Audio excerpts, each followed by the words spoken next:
It'll go soon. You'll be busy cleaning up rubbish in your garden. You'll just get that. Absolutely. Oh, good, thank you. Yeah. I did get your email, but I haven't replied. No, that's all good. Were you away for like work or? No, I was just on holiday with my daughter. Yeah. Oh, how nice. It was nice. Yes. Oh, yeah. Boys. That's very nice. And did she like get lots of, was it mainly shopping or bit sightseeing? Shopping, a little bit eating. We went down to Apollo Bay and we saw the tall fossils on the Great Ocean Road. Oh, how lovely. Yeah, it was good. It was really nice. So, that it was. Yes. How did you go with the cyclone? Like, with the kid? Was the little one okay? Yes, I'm sure that's his first. Yes, yes. He was fine. He sort of slept through it. But because we live on like an 8-acre block at the end, and there's like a creek that runs between us and the next, like Stormwater Creek, and it's got lots of trees on, and obviously lots of trees on the other side. They're over on the other side. It's apocalyptic. It's like, And could you watch that happening? Were you like, whoa. It was just too dark, I think, when all that bit happened. Because I remember looking out with the torch, because I knew one tree before while it was still light, and then the other side. Anyway, we might have to talk to the council because it's on the council creek. So the guy that had the house before us after Cyclone Marcus, the council cleaned it all up. Yes.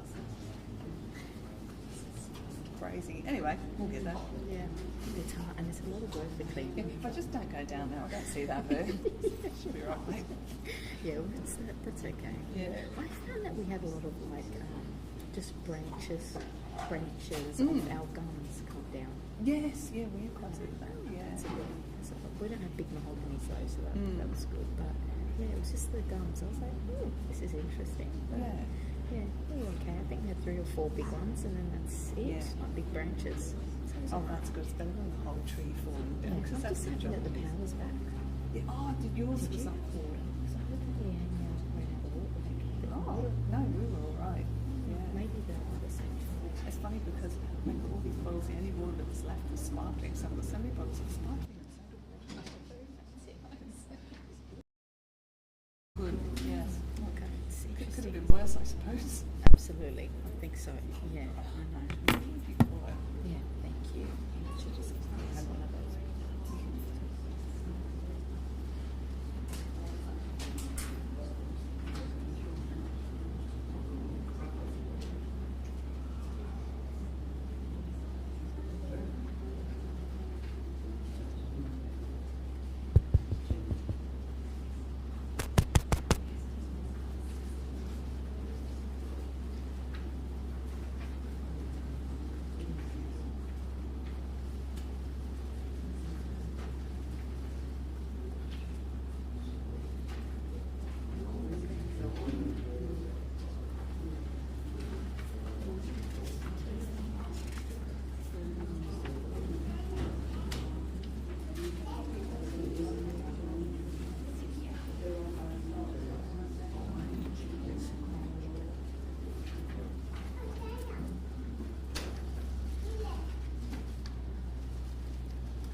Good morning, ladies and gentlemen. Thank you all for being here today to celebrate the beautiful life of Wendy Frances Forbes Edwards. My name is Ariro Agiglanatsis, and I have the incredible honour of guiding you all through Wendy's service today. On behalf of Wendy's family, I would like to warmly welcome you all here today. This includes those of you who are live streaming in from afar to farewell your beloved Wendy. Before we begin the service, I would like to remind everyone to please silence your devices if you haven't done so already. Today we come together to celebrate your darling Wendy. She was someone who brought so much love, laughter and joy into your lives. And it's clear by the faces here today just how much she meant to each of you. Today isn't just about saying goodbye. It's about celebrating the incredible woman Wendy was and all of the ways that she made life sweeter. It's a time to share stories, to laugh, maybe shed a few tears, and to honour her beautiful legacy. So let's take this time to remember Wendy, the love that she gave, and the joy that she brought into your lives. Let's make this a moment she would have loved, full of warmth, love, and a little bit of cheekiness. To begin Wendy's service today, I'd like to welcome her daughter Rocky up to the mic. Rocky has prepared a eulogy for her mum to share with you all today. Thank you.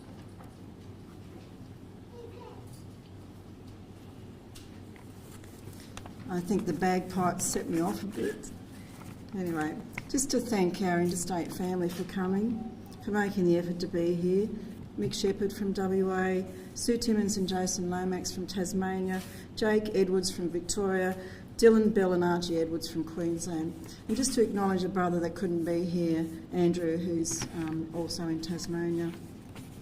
So Mum was born to Ronald and Nancy McKay in Coburg in Victoria and was the youngest of 3 sisters.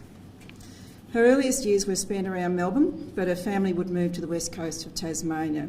Her mother was born in Tasmania, and it appeared that that particular family tic-tacked between Victoria and Tasmania over many years.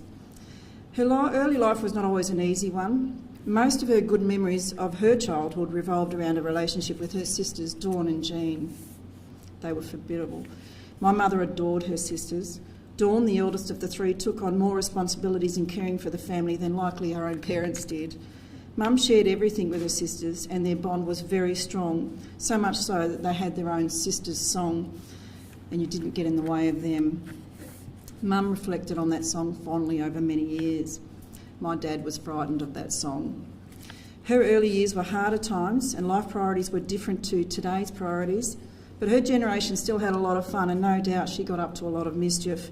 Mum never owned up to any of it, but there was always those stories of blowing up someone's pig and setting the school on fire. How would she know if she wasn't there? I'm sure she was in the thick of it. Her youth was the time of bodgies and witchies, the youth subculture of the era, and similar to the rock culture in the UK, town dances were a hit, and she did love to have a dance. Mum played hockey for the Browns in Rosebery for many years and enjoyed that bit of her sport, but I think that was about the end of it. Her real enjoyment came from playing cards with her friends, usually coinciding with the payday. Mum was far from being academic. In fact, it wasn't important in her day. She dropped out of school at around 10 years of age. About the same time she smoked her first cigarette. Mum didn't sweat the small stuff. She lacked any attention to detail. I discovered that Mum's middle name, Frances, was spelt 2 different ways, one with an I and one with an E, and I asked her many times, which one is it? She didn't know. She didn't care. But her passport and her birth certificate had 2 different spellings, so God knows. She was never sure. And then I discovered when I went to apply for a passport that Rhonda, spelt with a H, no, on my birth certificate it's an O, there's no H, so many years I thought I was Rhonda with a H.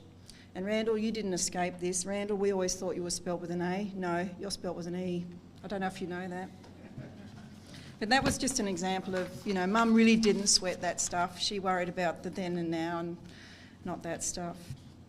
Mum's first true love was a man called Robert, nicknamed Jack Bramall, and resulting in 2 children, Jackie and Andrew. Mum would have 4 more children with Bill Flattop Edwards, and that's Brett, myself, Roxine, Dallas and Randall. The family moved to Darwin in early 74 to be with Dad's family and start a brand new life. It was a big year for my mum. The upheaval of packing up a home and leaving behind family and lifelong friends can't have been an easy move. The journey to Darwin found us stuck in outback Queensland because of course we drove, and we were stuck in the floods of 74 throughout Queensland and Northern Territory. It took us 2 months to get here. In that 2 months, she endured scorpion stings, heat rash, more bugs than she'd ever seen in her entire life. And sadly, once we got to Darwin, she lost her mother. If that wasn't enough, her first Christmas in Darwin was subject to one of Australia's worst natural disasters, Cyclone Tracy. Not a good year. Once again, Mum had lost another home and would have to create a new home amidst the devastation of Cyclone Darwin, and we moved many times until we had a house that actually was fit for living in. Mum did enjoy her years in Darwin. She enjoyed her work and formed good friendships and her keenness for 10-pin bowling. The 10-pin bowling got switched out for a new activity, no surprise here, after a certain white building opened on Mindle Beach, and yes, it was the casino. Mum loved movies and particularly loved horror and thriller movies, but her real love was to play Keno. Once a week outings to the Cas Club or Tracy Village for lunch and an afternoon of playing Keno. It was her weekly adrenaline hit and she looked forward to it, even in her latter days. Bedridden and quite ill, she still looked forward to her online Keno afternoons on the laptop in her bed. And in fact, in her final weeks, as her eyesight started failing, I found myself calling the Keno just like I was a bingo caller because she couldn't see anymore. And in fact, it was only 4 days before she passed. She was still playing Keno. Mum wasn't the greatest cook. We grew up on the typical 1960s, very overcooked meat and sloshy 3 veg. However, Mum had a few signature dishes she was quite renowned for: egg and bacon pie, corn silverside, and a family favourite that's still going through generations of our family, Nan's Vegemite drink. Mum wasn't someone that maintained a lot of friendships, but the ones she had were usually lifelong friends who she spoke very fondly of. Mostly growing up around the extensive Dunstan family of the West Coast, and there are many of them, her neighbour and bridesmaid, another Dunstan, Sue Frew, and other lifelong friends from the West Coast, Bev Campbell, Barb Donald, and many more. And then later in life, her Darwin friends, the Boyans, the McGills and the Stiffs. But her closest friends would always be her sisters. My aunties visit annually, and the 3 sisters spent most of their time playing cards or spending afternoons at the casino. My mum absolutely loved it, and we know that Mum looked forward to those visits more than most anything else. We didn't dare get in their way. Mum wasn't drawn to travelling much, but she did a little bit of travel around Australia and some travel into Southeast Asia, and the annual Christmas shopping trip to Singapore, which people in Darwin are fortunate to be able to do. Mum's children thrived in Darwin, and the family started to grow immensely, and she is survived by her many grandchildren and great-grandchildren, too many to name here. Most remain in Darwin and some are interstate. But the west coast of Tassie was always considered home to Mum. Mum left a part of her heart behind when she moved from Tassie to Darwin. As her family grew, she knew she would never be able to return. So with the upheavals of moving states, cyclones, floods and a few bad hair days, Mum's life was far from really quiet. In preparing a little history about my mum, it became very clear that Mum was content with her lot and lived a fairly quiet life. She wasn't ambitious, she wasn't aspirational. She was just happy to be around her family and Keno. However, as quiet as she may have been, the life was quite eventful. We will now lay her to final rest next to her beautiful granddaughter Christy, which is a great comfort to our entire family. Goodbye, Mum.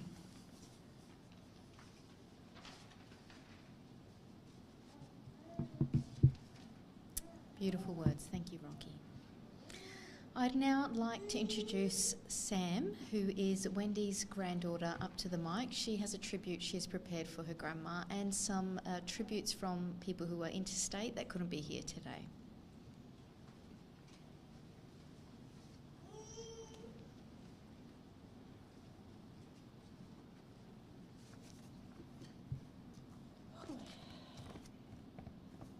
All right. To our beautiful family friend, Wendy. It's hard to put into words how much Wendy meant to us. She was more than a family friend, but chosen family. The memories we all have together, our young days, the laughs, the conversations will stay with us forever. We had so much fun, and Wendy, your spirit will continue to live on in the hearts of all who were lucky enough to know you. Thinking of the family at this sad time, sending love to you all. From Sue and Bill Frew. From Tony and Sooty Chapman, we have thinking of our Darwin family. It seems like yesterday when we were all growing up together in Rosebery, Tassie. We weren't family, but grew up as family. Our mums were friends. Auntie Wendy's mum, Nan McKay, was my godmother and my Nan's best friend. It was a cycle that passed on, so the McKays and Edwardses were always classed as family. We have and will treasure fond memories of Auntie Wendy and send our deepest sympathy to Jackie, Brett, Rocky, Dallas, Randall, and their families. You all have had so much heartache recently, and we send you all our love and wishes. Rest in peace, Auntie Wendy. From Ozzy and Marg Dunstan, Rip Wendy, sending all our love to you all. It was sad to hear of Wendy's passing. I remember Nan McKay always thought I would be the one to end up with Wendy, but it was not to be, as a young bull won her heart, and of course Margaret won mine. But wonderful memories of a wonderful lady. All the best love. Dale and Sav remember all the cards nights and laughed when they said every time Wendy was doing chores, they would see her fall asleep. Sav said one day she was polishing a table, and the next time she'd be fast asleep. She always growled at them for climbing the willow tree in the backyard. You'll break your neck, you boys. Wendy and her family were always a part of our family. We all grew up together. We loved how she never had a bad word to say about anyone. Sav treasures his time when he stayed in Darwin with Wendy and the family.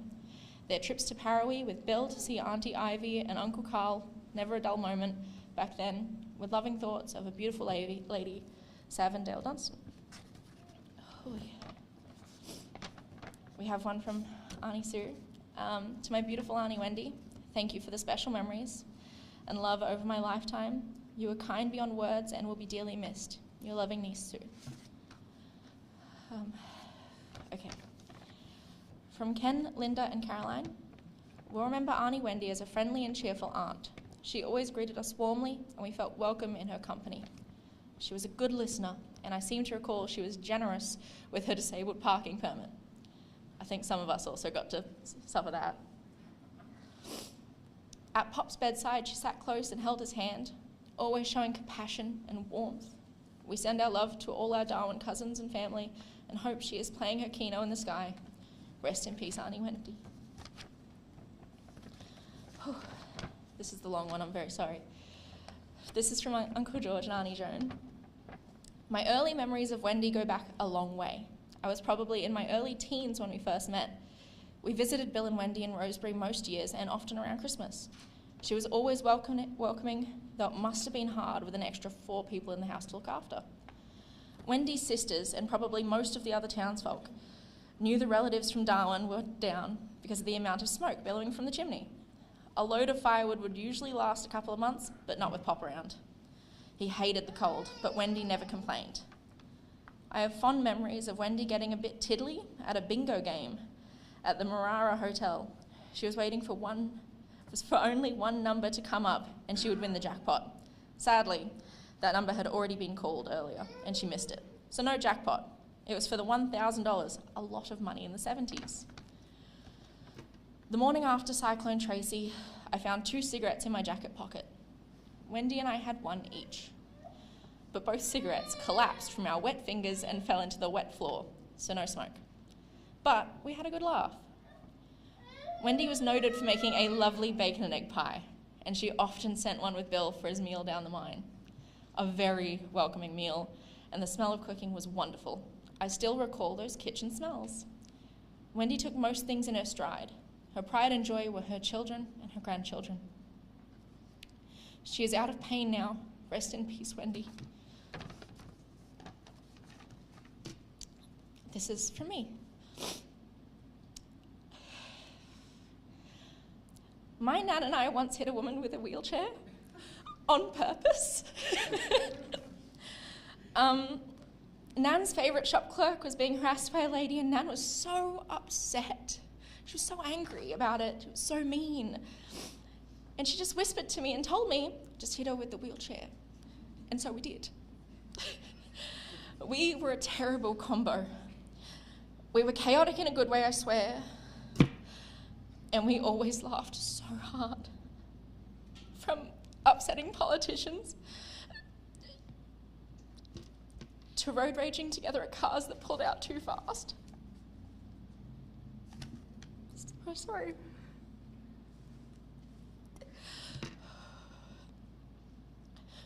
We were good together. I demanded that she say I love you whenever I left, and she demanded that I went back to being blonde because blue did not work. I was incredibly lucky to have spent a lot of time with my nan. From childhood sleepovers where I corrected her late night tales of blue fairies to teen years spent drinking tea and playing hidden object games with her and Mum and her little dog Buddha, to adulthood where I was finally able to help. For a time, I was with her every week, from scary doctor's appointments to our little adventures out, and we had so many adventures out. I was so lucky. I got to spend some amazing time with my nan, a lot of time, and she was a wonderful nana. I love her and she will be dearly missed.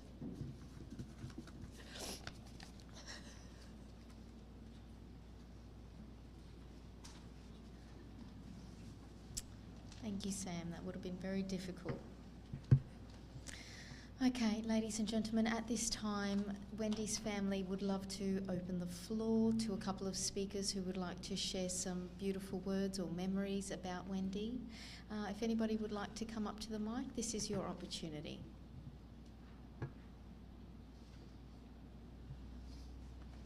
That's absolutely okay. Everyone's looking in every direction other than at me. That's fine. Look, if you do have beautiful words to share, you will have an opportunity later on at the Palmerston Golf Club. So please ensure you do. They would love to hear it.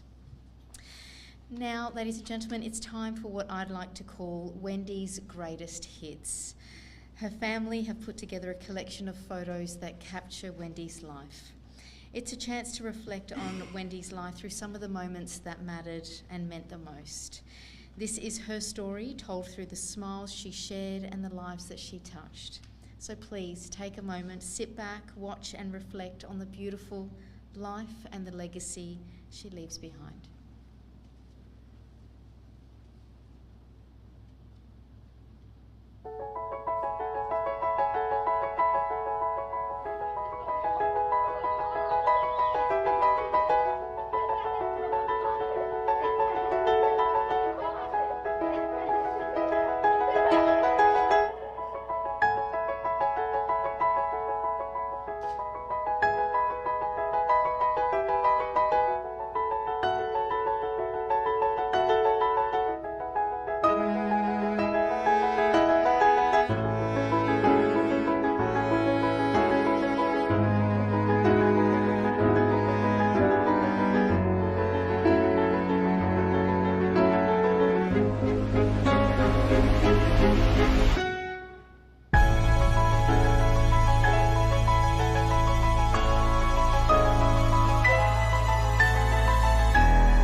How fragile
Ladies and gentlemen, as we come to the end of Wendy's service today, I think one thing is clear. We've celebrated a woman whose life was full, colourful, eventful, and entirely her own. Wendy didn't need attention, fuss, or fanfare.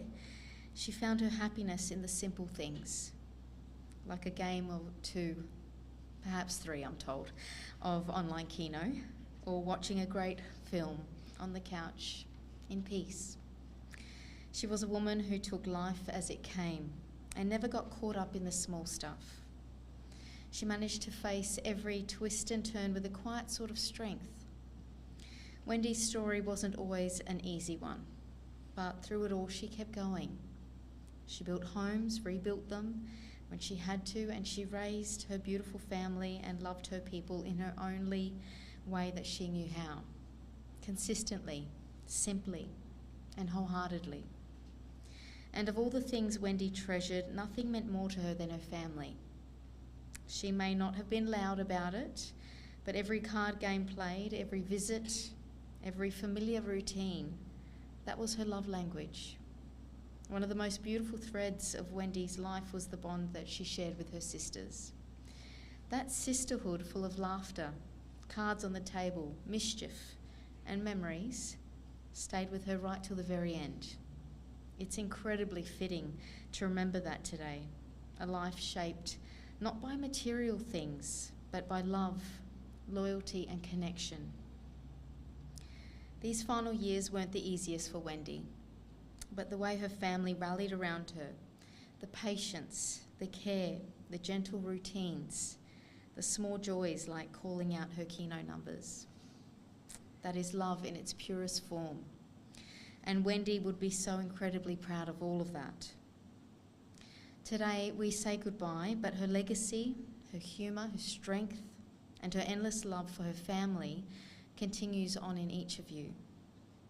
Thank you, Wendy. You've done your job, and you did it better than you'll ever know. Please rest peacefully. Ladies and gentlemen, after Wendy's service here in the chapel today, we will proceed to the Thorax Cemetery for her burial, which will take place in Section B of the cemetery. Following her burial, the celebration of Wendy's life will continue at the Palmerston Golf Club, where you're invited to come together, raise a glass, and share stories that mean the most, the stories that will keep her spirit alive. Can I please ask the pallbearers to come forward, and I invite everybody else to please stand as we prepare for Wendy's final departure, standing together in love and support by her side.